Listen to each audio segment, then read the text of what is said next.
Irmãos, acredito que todos sabem, né, que estão aqui, acho que os que estão nos assistindo através da internet, nas quartas-feiras, nós temos sempre trabalhado algum tema específico, temos feito uma série de mensagens, né, já não sei nem quanto tempo tem isso, acho que tem mais de um ano, né, Cício?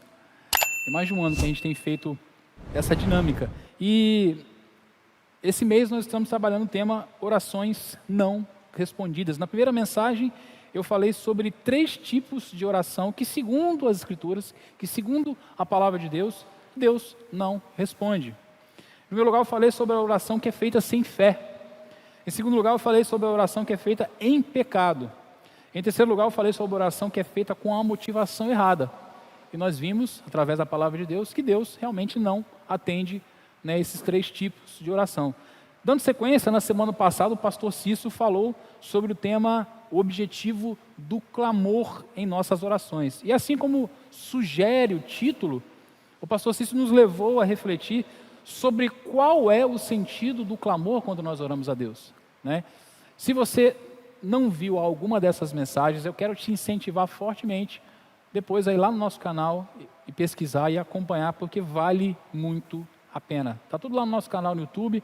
Eu sempre falo aqui que o nosso irmão Rodrigo tem feito um trabalho maravilhoso de cortar as mensagens, separar direitinho, o que facilita tanto a busca quanto o processo de compartilhamento. Às vezes você quer compartilhar essa mensagem para algum irmão, então o irmão Rodrigo tem feito um trabalho muito legal nesse sentido, né? E eu não sei vocês, irmãos, mas eu tenho sido muito abençoado com essa série de mensagens. Eu estava conversando com o pastor Cício logo no começo, eu estava comentando sobre isso com ele. Às vezes a gente acha que a oração é um tema simples, no sentido de que tem pouca coisa para falar sobre oração. Eu comecei, inclusive, a falar isso na primeira mensagem. Muitas vezes a gente define a oração de maneira muito simplista. Ou seja, o que é orar? Orar é falar com Deus. Como é que Deus responde às orações? Sim, não e espere. E ponto. Mas quando a gente vai para a palavra de Deus, a gente percebe que a teologia da oração é algo muito mais profundo. E eu estava conversando também sobre isso com o pastor Cício, dizendo que se nós quiséssemos, se pudéssemos, nós poderíamos estender essa série por mais umas 4 quarta-feiras, pelo menos, e teríamos ainda muito conteúdo para falar sobre oração, né? Então, nesse sentido, dando continuidade, hoje nós vamos falar sobre mais 3 tipos de oração que, segundo a palavra de Deus, Deus não responde, Deus não ouve.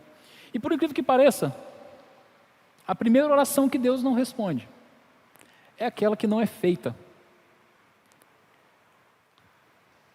Tiago 4,2, acompanhe comigo a leitura, diz o seguinte: vocês cobiçam coisas e não as têm, matam e invejam, mas não conseguem obter o que desejam. Vocês vivem a lutar e a fazer guerras. Não têm porque não pedem. Eu quero te chamar a atenção para a última parte do verso. Não têm porque não pedem. Inclusive, até conversando com o Gessi aqui, ele citou isso. Nós vamos falar sobre isso hoje. Tem. Muitas vezes, então, Deus não atende, não ouve, não responde às nossas orações, porque a oração não é sequer feita. E repare bem que Tiago inicia dizendo que nós cobiçamos coisas e não a temos. Ele continua dizendo que por essas coisas que nós cobiçamos, nós matamos, nós invejamos, nós lutamos, nós fazemos guerras, mas não obtemos porque não pedimos. Então fica muito claro que há realmente orações que não são atendidas porque simplesmente nós não as fazemos. Eu gosto muito de como o N.T. Wright traduz essa passagem. N.T. Wright, para quem não conhece, é um teólogo anglicano e ele tem uma tradução própria do Novo Testamento. Eu queria ter esse nível de grego. Ele traduziu o Novo Testamento, é a tradução dele, que ele usa nos livros dele, nos comentários dele. E ele tem uma tradução desse trecho, desse verso, que ele diz o seguinte: vocês querem algo e não têm, por isso matam alguém. Anseiam por possuir algo, mas não conseguem obter o que desejam. Então lutam e fazem guerra. Não têm porque não pedem. Ou seja, fica até mais claro, né, na versão do N.T. Wright, o que Tiago está querendo dizer aqui. Tiago aqui está denunciando, meus irmãos, que quando nós deixamos de nos aproximar de Deus em oração a respeito de nossas necessidades, muitas vezes nós nos entregamos à ganância ou aos esforços mundanos para obter aquilo que nós desejamos. Então, o erro aqui está em não levar a Deus os nossos pedidos de oração. Agir assim é o mesmo que dizer que nós não confiamos em Deus.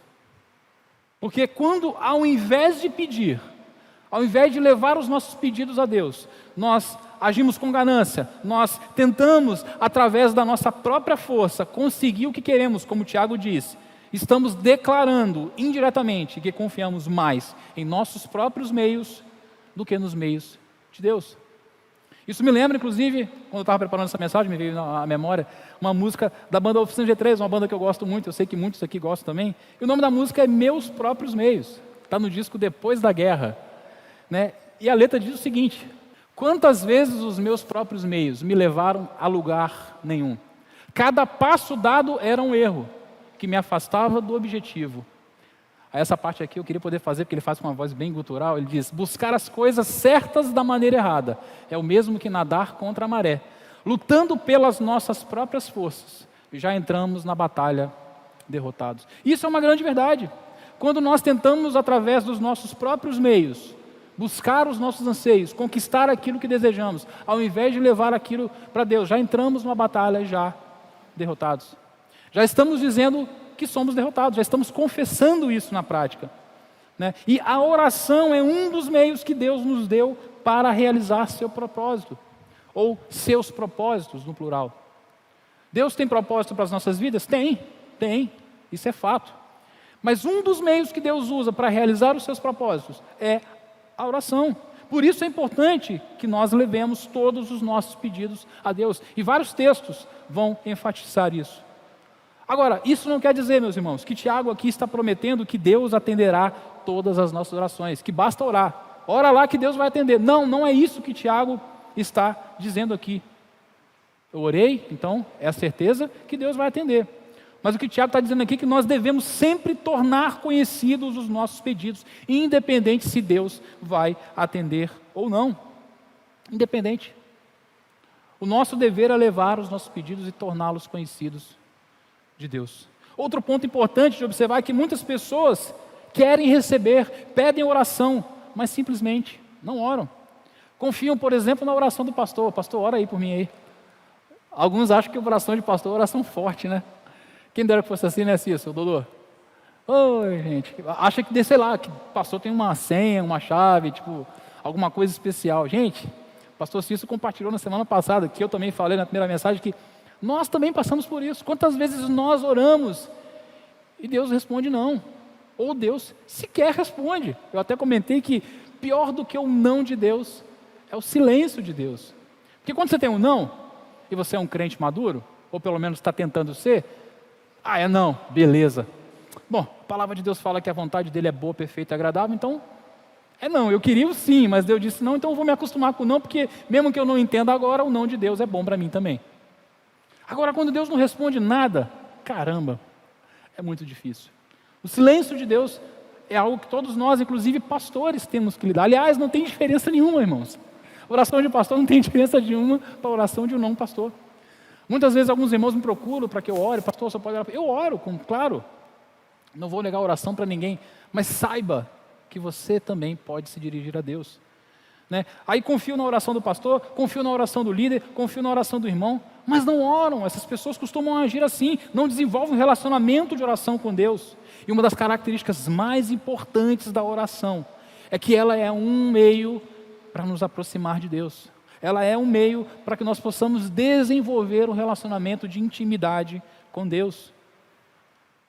Tem gente também que fala o seguinte: se for de Deus, vai acontecer. Então, não vou orar. E é uma conclusão óbvia, porque quando eu sigo a linha de raciocínio, a lógica me leva a essa conclusão. Eu não preciso nem orar. Porque se for de Deus, Deus é soberano, Deus vai fazer. Se não for, não acontecerá. Porém, meus queridos, assim como diz o pastor John Piper, esse não é um pensamento cuidadoso. É a expressão que ele usa. Essa forma de pensar não é um pensamento cuidadoso. E ele vai completar dizendo o seguinte: pensamentos cuidadosos veriam que Deus realmente faz as coisas em resposta à oração. Aí ele cita Tiago 4,2. Não tendes porque não pedis. Deus deseja que os eventos sejam causados pela oração. E um cuidadoso pensamento bíblico também veria que assim como Deus decreta os efeitos, Ele também decreta as causas desses efeitos. Como Ele decreta os fins, Ele também decreta os meios. Como Ele decreta que um santo perdido se arrependa e volte, Ele decreta as orações que o trazem de volta. A oração é uma causa real de eventos reais neste mundo. Deus quis que fosse assim, e assim é. O que o Piper está querendo dizer aqui? O pastor Piper, para quem não conhece, é um pastor americano, um pastor batista, inclusive, né? Ele está querendo dizer aqui que, de fato, nada pode frustrar a vontade de Deus. Nada. Agindo Deus, quem impedirá? Não é só uma música do Diante do Trono. Isso é um texto da palavra de Deus. E vários textos da Escritura vão confirmar isso. Então, a vontade de Deus não pode ser frustrada de maneira alguma. E que quando Deus quer que algo aconteça, esse algo vai acontecer. Você pode se debater, você pode dar piti, você pode fazer o que você quiser, mas quando Deus quer que algo aconteça, esse algo vai acontecer. Veja o exemplo do profeta Jonas, que não queria ir para Nínive e Deus não queria. Então, isso é fato. Não dá para frustrar a vontade de Deus. Mas, muitas vezes, Deus usa as nossas orações como o meio para que esse algo aconteça. Ou seja, Deus tem um propósito, aquele propósito vai se cumprir, mas lá na eternidade, Deus já decretou que esse propósito vai se cumprir, que esse fim vai acontecer através da nossa oração. Aí, mas como é que é isso direitinho aí, pastor? Eu pastor, você estava conversando sobre isso, eu queria entender, irmão, mas eu não sei. Eu só sei que a Bíblia manda orar, e eu tenho que orar. Porque eu não sei quais são exatamente as situações onde o propósito de Deus tem como o meio a oração. Então o que eu tenho que fazer? Orar, orar, orar, orar e orar. E orar cada vez mais. Porque muitas vezes, em algum momento, eu vou encontrar no meu caminho algum propósito de Deus. Que a oração, que a minha oração é estratelada. Não porque a minha oração tem poder, mas porque Deus assim determinou. Porque Deus assim direcionou. Nós temos um caso muito famoso na Bíblia, o caso do rei Ezequias, registrado em Isaías 38, versos de 1 a 5, onde, após receber uma profecia do profeta Isaías, de que ele teria pouco tempo de vida, Isaías chega para ele e fala: Deus mandou te dizer que para você colocar a tua casa em ordem, coloca a tua casa em ordem, porque você vai morrer. E ele fica triste, e ora ao Senhor, e o Senhor fica com pena dele, e o concede mais 15 anos de vida. Mas deixa eu te contar o segredo, tudo isso já fazia parte do plano de Deus. Deus não foi pego de surpresa. Deus não estava lá no céu e de repente, vamos ter que mudar o plano aí, porque Ezequias orou. Não vamos poder levar ele orou, vamos mudar a situação, porque é para atender o pedido dele. Não, Deus já sabia. E dentro desse propósito que Deus tinha na vida de Ezequias, estava a oração dele. E Deus lhe conceder mais 15 anos de vida. Então, quem foi pego ali foi Isaías, foi Ezequias, mas Deus não. Porque Deus sabe de todas as coisas. Em Apocalipse vai dizer que o Cordeiro foi imolado na eternidade. O Cordeiro é Cristo. Cristo foi imolado antes de tudo ser criado. Deus já sabia do que iria acontecer. Atos, eu não lembro agora a passagem, talvez o pastor Cis possa me lembrar aí, diz que Cristo foi entregue e crucificado segundo a designação do Pai. Tudo o que acontece está debaixo do plano de Deus. Então, muitas vezes, saiba disso, meu irmão. Um propósito que Deus tem para realizar na sua vida tem como meio a oração. Por isso é importante você orar. Por isso é importante você levar todos os seus pedidos a Deus. E outro ponto importante de observar é que tem gente que não pede porque não se sente digno. Eu não vou orar não, porque quem sou eu para chegar e falar com Deus? Meu irmão, a palavra de Deus fala isso. Não existe alguém que seja digno. João Calvino certa vez declarou que a nossa dignidade está no reconhecimento da nossa indignidade. Quando eu reconheço que eu não sou digno, aí eu me torno digno, porque aí eu vou entender que a minha dignidade não vem de mim, vem de Cristo. Que ela foi imputada a mim pelo sacrifício de Cristo. Tem gente que não pede porque acha que não tem moral com Deus. Não tem moral com Deus, não, mas como é que eu vou pedir? Como é que eu vou orar? Como é que eu vou falar? Não existe isso, ninguém tem moral com Deus. Todos nós somos iguais perante Deus, igualmente pecadores. Tem gente que não pede porque tem medo. Eu vou falar com Deus? Sim, a Bíblia te direciona a você fazer isso. Tem gente que não pede porque não quer queimar cartucho, já viu isso? Não quer queimar cartucho, fala assim, não, eu não vou incomodar a Deus não, porque esse pedido aqui é pequenininho. Eu vou deixar para pedir a Deus uma coisa maior. Tem isso não, irmãos. E eu te comprovo isso pela palavra de Deus. O apóstolo Paulo, escrevendo aos Filipenses, nos ensina dizendo o seguinte, Filipenses 4,6, não andem ansiosos por coisa alguma, mas em tudo, pela oração e súplicas e com ação de graças, apresentem seus pedidos a Deus. Então Paulo direciona aos Filipenses a levar tudo. Paulo fala assim, irmãos, deixem de ser ansiosos, não fiquem preocupando com tudo não, levem a Deus. E Paulo não faz uma lista das orações, que ele fala tudo, levem tudo. Tudo é tudo. Tudo é tudo. Então não tem oração grande, oração pequena, oração importante, oração que é menos importante, não tem isso. Devemos levar tudo a Deus. Então, assim é que nós, como cristãos, devemos agir. Então, meus irmãos, oremos.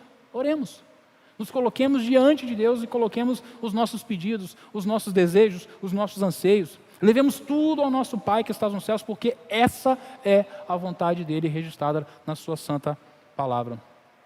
A segunda oração que Deus não responde é aquela feita por quem não honra o cônjuge.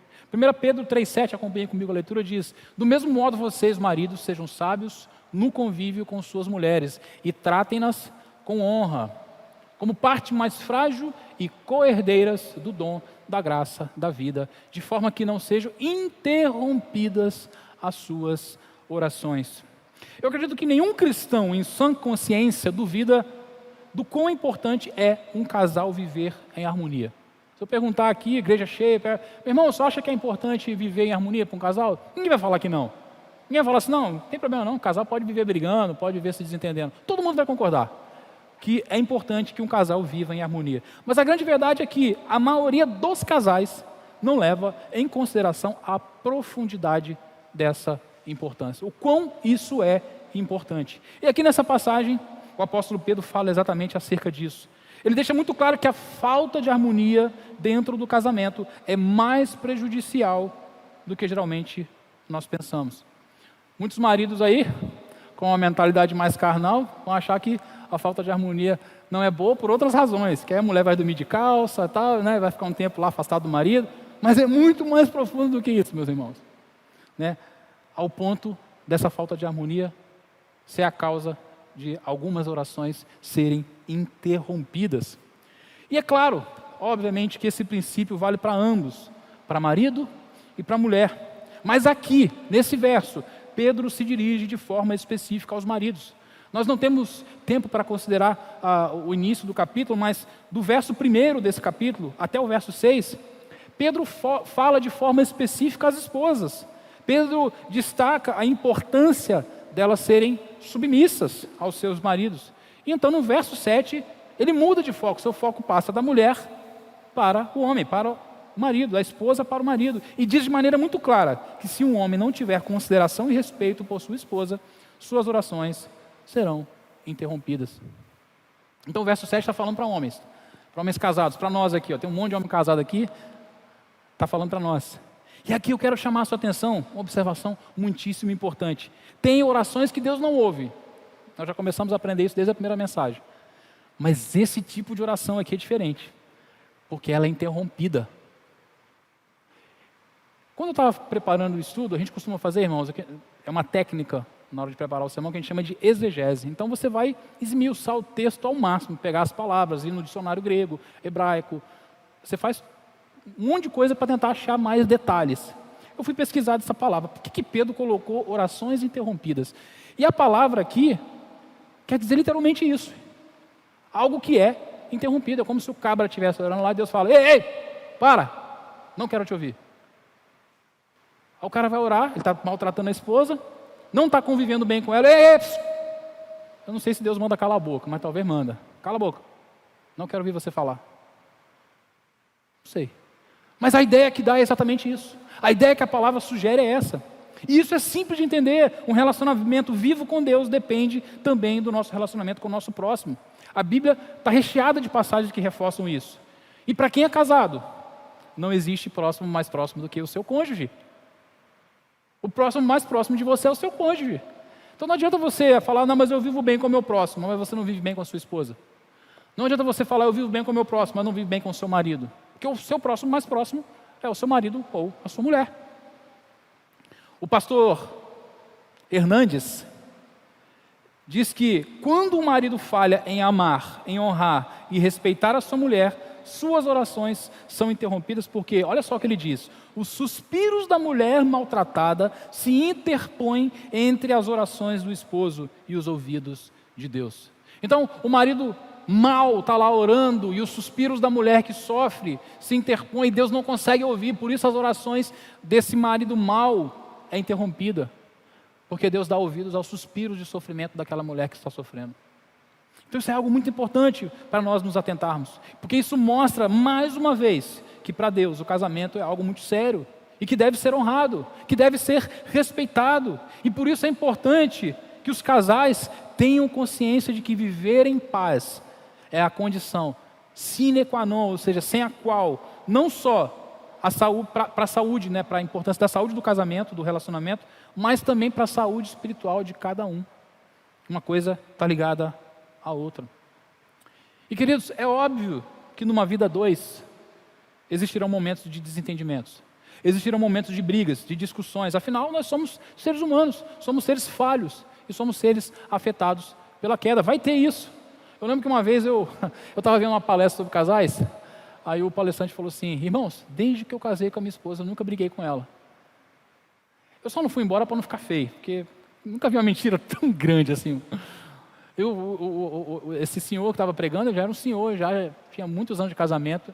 Porque, ou ele é um ET, ou ele é o próprio Jesus encarnado, porque, irmãos, não tem como, não existe isso.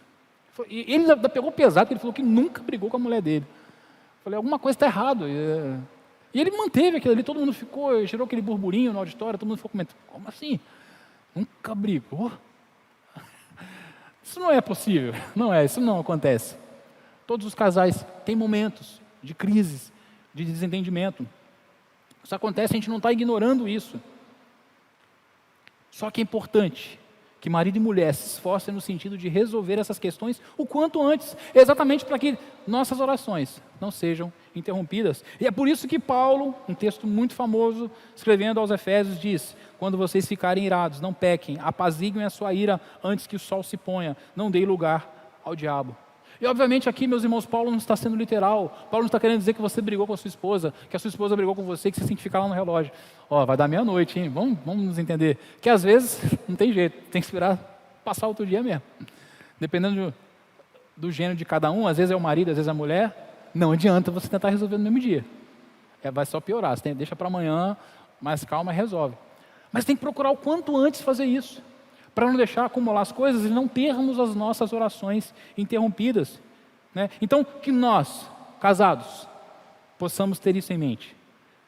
Obviamente eu falo isso para todos, mas principalmente aos casais e de maneira mais específica para nós, maridos, porque o texto fala especificamente para nós. E a terceira oração que Deus não responde é aquela que não passa de uma vã repetição. Acompanhe comigo a leitura aqui de Mateus 6,7, que diz: e quando orarem, não fiquem sempre repetindo a mesma coisa, como fazem os pagãos. Algumas versões vai estar como fazem os gentios. Eles pensam que por muito falarem, serão ouvidos. Irmãos, essas palavras de Jesus foram ditas no famoso Sermão do Monte. Nele, Jesus apresenta a ética do reino de Deus. E nesse trecho especificamente, Jesus confronta a atitude dos pagãos ou dos gentios, dependendo da tradução, que ficavam repetindo palavras em suas orações, como o próprio texto diz, com a intenção de que, se eles repetissem muitas vezes, eles seriam ouvidos por Deus. Quando Jesus diz que nós não devemos usar vãs repetições, ele quer dizer que nós não devemos orar de forma mecânica, de forma apenas litúrgica ou sem compreensão. E o termo grego, no original, usado para repetições, é batologel, que significa balbuciar, dizer a mesma coisa várias vezes, murmurar, falar rapidamente, falar sem se prestar atenção no que se fala. Ou seja, o que Jesus está condenando aqui é aquela oração feita de forma técnica, sem envolvimento, feita de forma fria, você não sabe nem o que está falando. Simplesmente as palavras saem da sua boca, mas não há um envolvimento naquilo que você está falando. É tudo decorado, e sai, e vai falando. E Jesus faz isso exatamente porque a oração não é uma fórmula matemática. Eu não sou muito bom de matemática não, aliás, eu sou péssimo em matemática. Na escola, a pior disciplina para mim era matemática. Mas eu sei que matemática é uma coisa bem lógica, no sentido de que 2 mais 2 sempre vai dar 4. Né? 3 mais 3 vai dar 6, e por aí vai. Oração não é matemática. Oração não tem isso. Orei, acontece. Orei, consegui. Orei, cheguei lá, conquistei. Não, oração não é uma operação matemática. Oração não é um mantra. Sabe o que é um mantra? É quando você fica repetindo, repetindo, repetindo, com a ideia de você até desligar a mente. Tem umas igrejas aí que faz os louvor mantra. Aí se cantando, cantando, cantando, falando, falando, santo, santo, santo. Tem uma lá que é lindo, lindo, lindo és, lindo, lindo, lindo és, glória, glória, te dou. E fica 50 minutos cantando isso. Chega um momento, irmãos, eu saio do corpo, eu saio. Eu não consigo fazer parte desse negócio não. Porque daqui a pouco o cérebro sai, você desliga, você não sabe nem que está cantando mais. É assim que funciona. Mantra é isso. Mantra é isso. E foi criado com essa intenção, tá? Desligar a mente. Oração não é mantra. Oração também não é reza. Reza tem essa característica. Oração é abrir o coração diante de Deus. Oração é derramar o nosso coração na sua presença.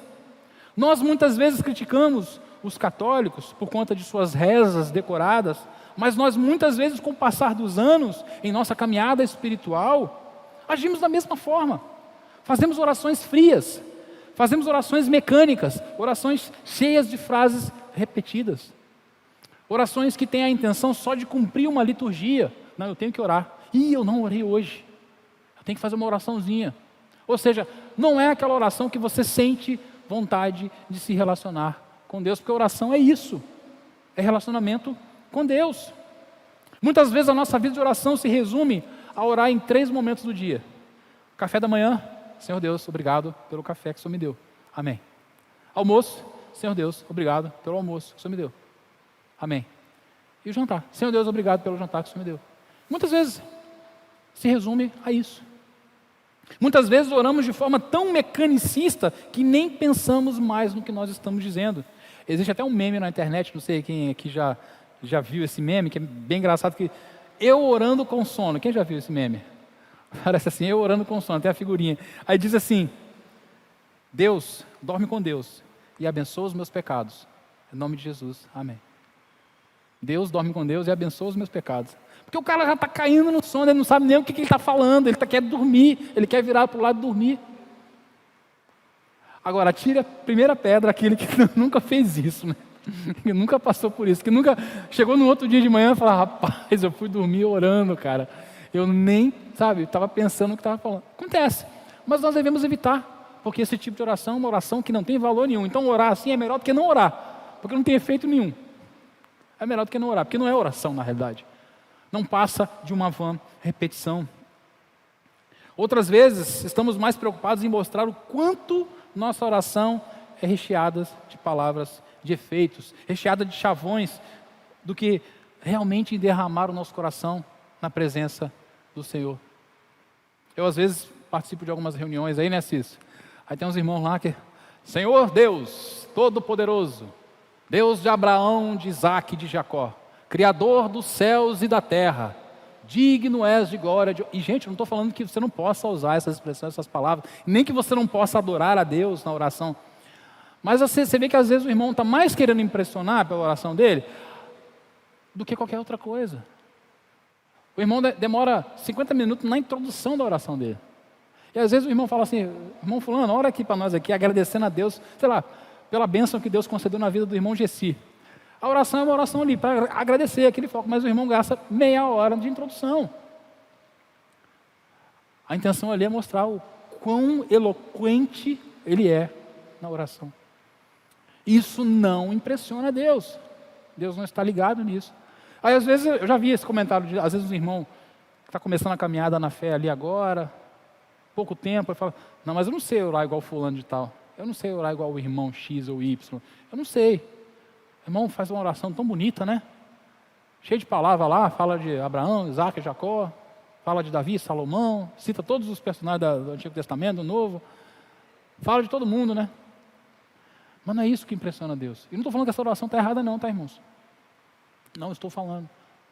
Assim como não existe um padrão de oração, no sentido de que existe uma formalidade que deve ser seguida. A oração tem que ser sincera. A oração é um derramar de coração na presença de Deus. Quando você vai para o livro de Salmos, você vai ter lá os chamados Salmos imprecatórios. Você vai ver Davi se derramando na presença de Deus.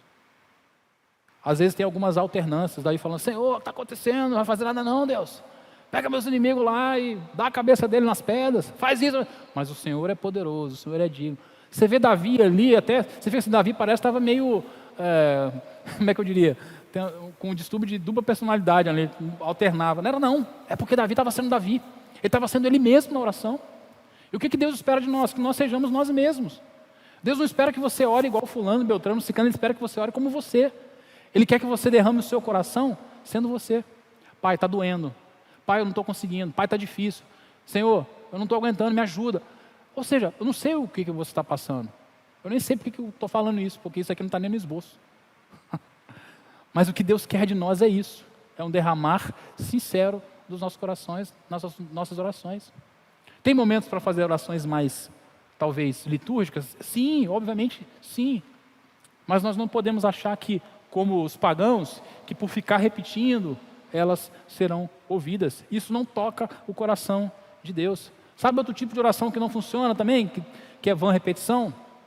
Uma oração que o movimento neopentecostal trouxe aí para muitas igrejas. Eu determino, eu declaro. Isso não funciona. Você não determina nada para Deus, você não declara nada para Deus. Quem é você para determinar e para declarar alguma coisa para Deus? Nós temos que dar graças a Deus todos os dias por sua misericórdia, porque nós não somos merecedores de absolutamente nada. É tudo por amor. Domingo que nós cantamos, né? Ele nos amou primeiro. Ele que nos amou primeiro. Desde o começo da história da redenção, é Deus que vem até nós. Já começa porque o Cordeiro foi imolado na eternidade. Já começa aí. Aí já perdeu, porque você não consegue voltar e ir lá na eternidade para competir com Deus. Não dá para competir com Deus. Que foi na eternidade, irmãos. Sabe o que quer dizer isso? É que antes que houvesse espaço-tempo, já tinha um plano estabelecido. E quando eu falo plano na palavra de Deus não é igual ao nosso plano, que o plano você faz no papel, não deu certo, você amassa e joga fora. O plano de Deus não é a certeza de que ele vai ser cumprido. E essas posturas, meus irmãos, estão erradas. Deus não se pressiona com quantidade de palavras. Deus não se pressiona se as suas palavras são bonitas ou feias. Deus não se pressiona se você fala português certo ou português errado. Deus se impressiona, no bom sentido, obviamente, com o seu coração. O Salmo 51, 17, o rei Davi vai dizer o seguinte: um coração quebrantado e contrito, ó Deus, não desprezarás. Então você quer chamar a atenção do coração de Deus? Quebrante seu coração. Torne o seu coração contrito. E sabe quando Davi faz essa oração? No momento onde ele reconhece que ele era um pecador.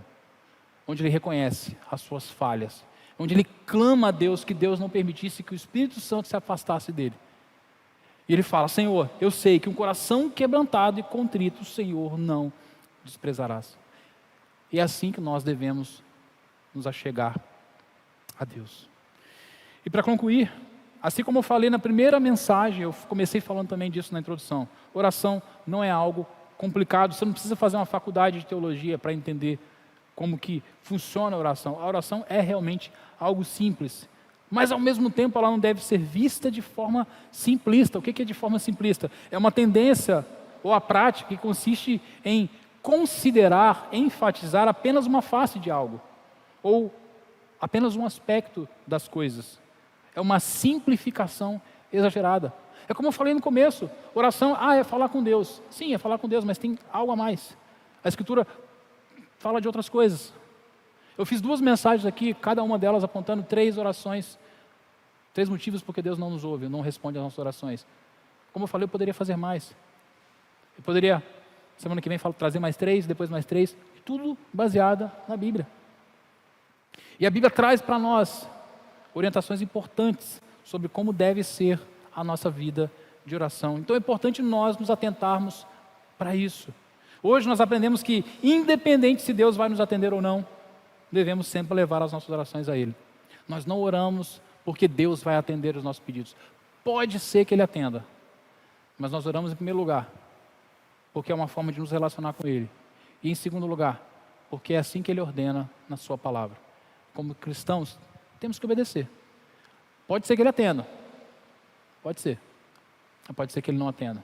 Muitos homens de Deus, na palavra, oraram durante anos e não receberam resposta.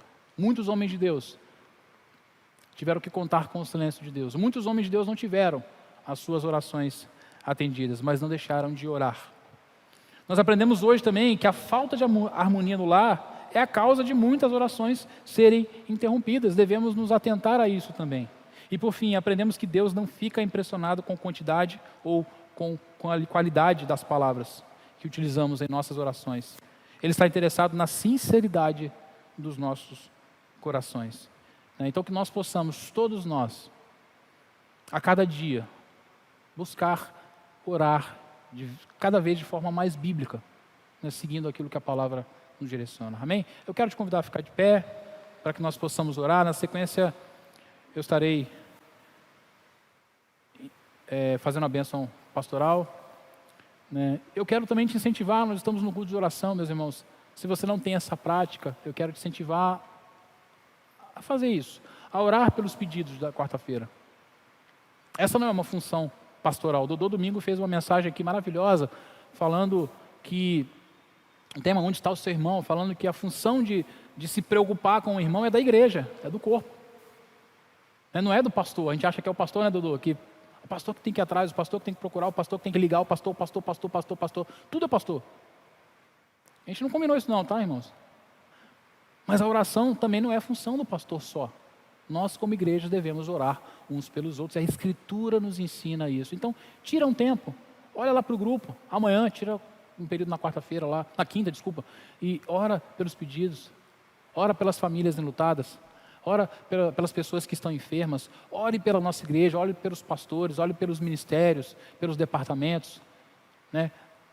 Muitas vezes, como eu falei, o meio que Deus vai usar para que algo aconteça é a nossa ou as nossas orações. Amém? Vamos orar? Pai, nós te damos graças, Senhor Deus, por esse culto. Como dissemos no começo, é um privilégio poder nos reunir como igreja, como corpo de Cristo, para falar com o Senhor, para ouvir o Senhor e também para adorar a Ti. Obrigado, Deus, por essa palavra, obrigado por essa série que muito tem nos abençoado. Falo especificamente por mim, muito eu tenho sido ministrado, Senhor Deus, sobre oração. Às vezes a gente acha que já sabe, que a gente já domina, que temos uma vida de oração boa, que já praticamos a oração como deve ser, mas o Senhor sempre nos surpreende. Obrigado, Deus, por aprender mais sobre a oração. Que o Senhor continue usando, Senhor Deus, tanto a mim quanto o pastor Cisco, que estamos à frente dessa série, o pastor Cisco semana que vem que vai dar continuidade, e que o Senhor possa continuar falando aos nossos corações, nos ensinando o que a Tua palavra fala acerca da oração. E que nós possamos colocar em prática, Senhor Deus, cada um dos ensinamentos que foi falado aqui. Que o Teu Santo Espírito nos conduza a levar todos os nossos anseios, todos os nossos pedidos a Ti, como a Tua palavra fala.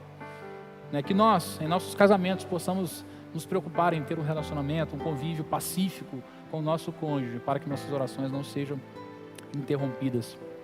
E também, Deus, que nós possamos sempre procurar ao máximo desenvolver um relacionamento natural com o Senhor e não ficar repetindo palavras, repetindo frases de efeito, porque muitas vezes nós temos a tendência a fazer isso. Que possamos separar um tempo para falar contigo, um tempo para derramar os nossos corações. Quando estivermos alegres, agradecer, louvar e adorar o Teu santo nome. Quando estivermos tristes, também falar o que estamos sentindo no nosso coração. Não porque o Senhor não saiba, porque o Senhor sabe todas as coisas. O Senhor conhece tudo. Como diz a Tua palavra, antes que uma palavra viesse à nossa boca, o Senhor já sabia que essa palavra seria dita. Então, o Senhor já sabe de tudo, mas que nós possamos, através disso, ter mais intimidade com o Senhor. Que através das nossas orações nós possamos nos aproximar cada vez mais do Senhor. E agora, que a graça soberana de Jesus, que o amor de Deus, o nosso Pai, e as doces consolações do Santo Espírito de Deus, seja com essa igreja, Igreja Batista em Araçás, e com toda a igreja de Cristo espalhada por toda a face da terra, em nome de Jesus. Amém.